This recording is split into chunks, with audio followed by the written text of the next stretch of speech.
नमस्कार,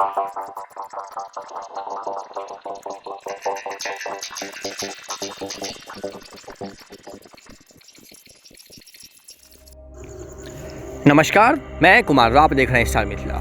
मिल गई अनुमति, जल्द चलेगी ट्रेन, ये डीआरएम का बयान है। डीआरएम से जब पूछा गया है, जो समस्तीपुर रेल डिवीज़न के अंतर्गत कई सारी ऐसी रूट है जिस पर सीआरएस निरीक्षण के बाद अनुमति ट्रेन चलाने की मिल गई है, लेकिन उसके बाद अभी ट्रेन का परिचालन क्यों नहीं किया जा रहा है, तो सबसे पहले जो उनके लफ्ज़ पर एक बात आई वो थी ललितग्राम से चलकर फॉरबिसगंज तक जाने वाली ट्रेन की। हम आपको बताएंगे इस वीडियो में जो आखिरकार समस्तीपुर रेल डिवीज़न के अंतर्गत कितना सारा ऐसा रूट है जो अभी भी सीआरएस निरीक्षण होने के बाद ट्रेन परिचालन अनुमति के बाद भी ट्रेन परिचालन शुरू नहीं की गई है समस्तीपुर रेल डिवीज़न के अंतर्गत। हम इस वीडियो में आपको सारी जानकारी देंगे। सबसे पहले आप डीआरएम का बयान सुनिए। सर, समस्तीपुर रेल मंडल में कई खंड हैं, जैसे हसनपुर से बिथान और भी कई खंडों पर सीआरएस का निरीक्षण हुआ है। लगभग सभी खंडों पर उन्होंने ट्रेन चलाने की अनुमति दी है। तो क्या लग रहा है सर, कब तक ट्रेन सेवा शुरू हो पाएगी? देखिए, इसमें हमारे 4 खंड थे, जैसे ललितग्राम से लेकर फॉरबिसगंज, हसनपुर से बिथान, झंझारपुर से महरेल और नरकटियागंज से अमोलगढ़।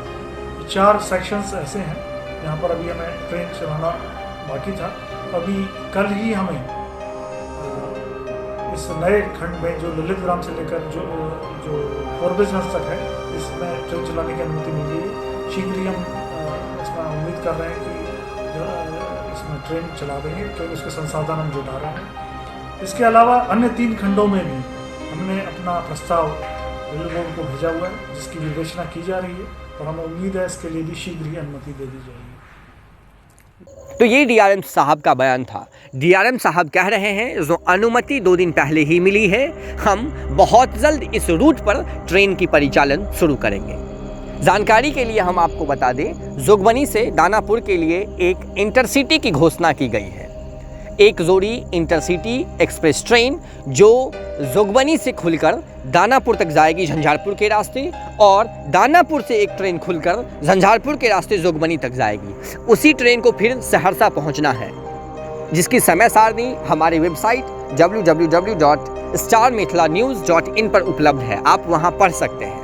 हालांकि इस ट्रेन का अभी कोई नंबर जारी नहीं किया गया है और न ही इस ट्रेन का उद्घाटन कहां से होना है ये अभी बताया गया है।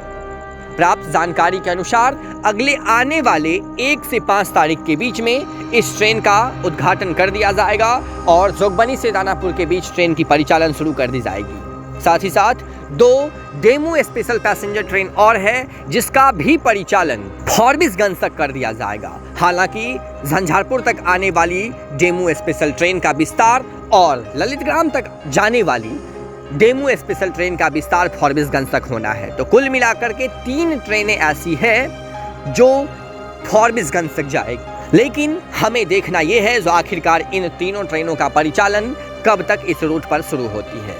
बाकी डीआरएम साहब का जो भी बयान था आप वो वीडियो में सुन चुके हैं। अभी भी झंझारपुर से लेकर के महरेल तक, हसनपुर से लेकर के बिथान तक ट्रेन की परिचालन बंद है। सीआरएस निरीक्षण के बाद उक्त रेल खंडों पर ट्रेन चलाने की अनुमति मिल चुकी है। हालांकि जो प्रदीप कुमार सिंह के द्वारा जो एक डेट दिया गया है 1 मई का, अब उस 1 मई को ट्रेन की परिचालन इस रूट पर संभव नहीं हो पाएगी, क्योंकि 1 तारीख को एक ब्लॉक लिया गया है जिसमें जोगबनी स्टेशन पर जो ट्रैक संख्या 3 है उसका कुछ फिटिंग का वर्क करना है। इसीलिए अब उस रूट पर 1 तारीख को ट्रेन का परिचालन शुरू नहीं हो पाएगा, लेकिन मई के प्रथम सप्ताह में इस रूट पर ट्रेन की परिचालन शुरू कर दी जाएगी। हमें मई के प्रथम सप्ताह के लिए अब इंतज़ार करना होगा। जुड़े रहें आप स्टार मिथिला से। हम बहुत जल्द अगली वीडियो के साथ हाजिर होंगे जो अपने क्षेत्र मिथिला से होगा। धन्यवाद। आप देख रहे थे स्टार मिथिला।